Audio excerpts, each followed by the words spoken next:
فليأتي وليحصل. وبعده أنادي اسم المساهم الأول عبد العزيز مجبري المتعلم في الصف الخامس حول الموضوع طاعة الرسول واجبة. الحمد لله الذي أنزل الفرقان، والصلاة والسلام على النبي المبعوث إلى الإنس والجان وعلى من اتبعهم بإحسان. أما بعد، فأعوذ بالله من الشيطان الرجيم. بسم الله الرحمن الرحيم. وما آتاكم الرسول فخذوه وما نهاكم عنه فانتهوا.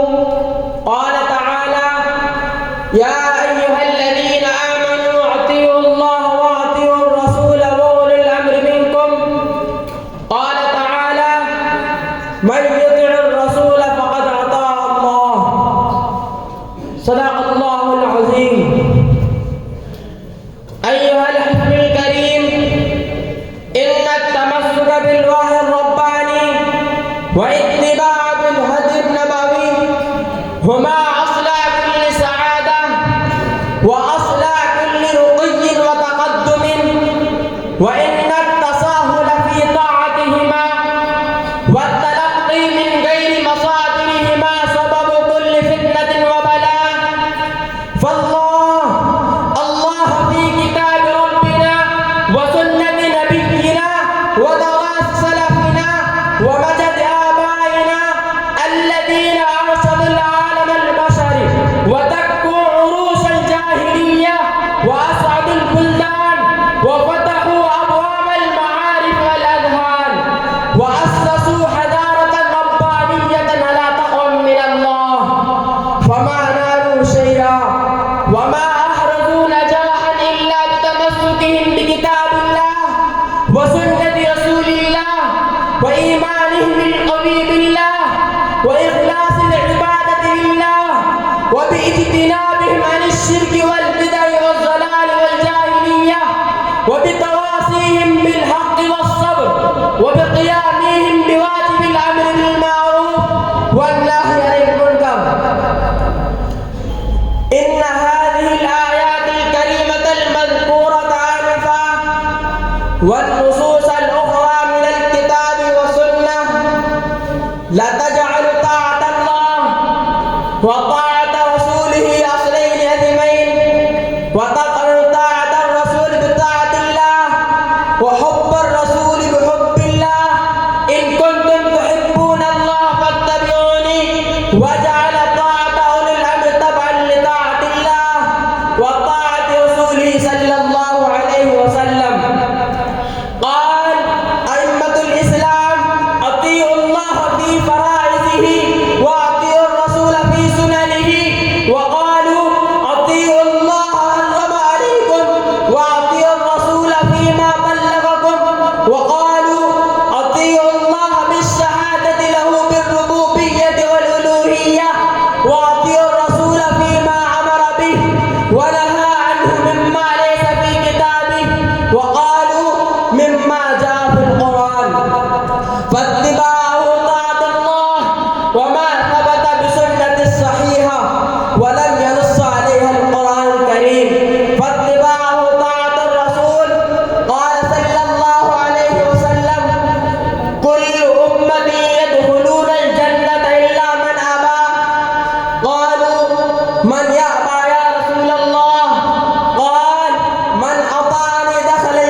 وأنزلنا إليك الذكر لتبين للناس ما نزل إليهم ولعلهم يتفكرون.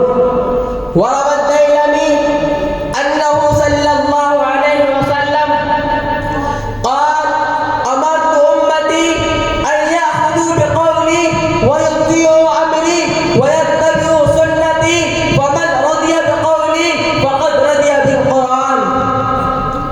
قال تعالى: وما آتاكم الرسول فخذوه وما نهاكم عنه فانتهوا.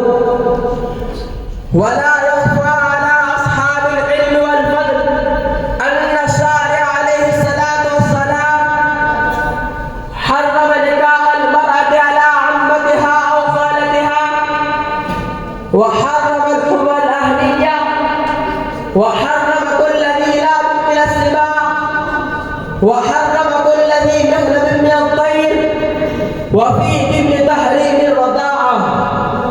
ألحق رسول الله صلى الله عليه وسلم سائر القرابات من الرضاعة التي يحرمن من النسب.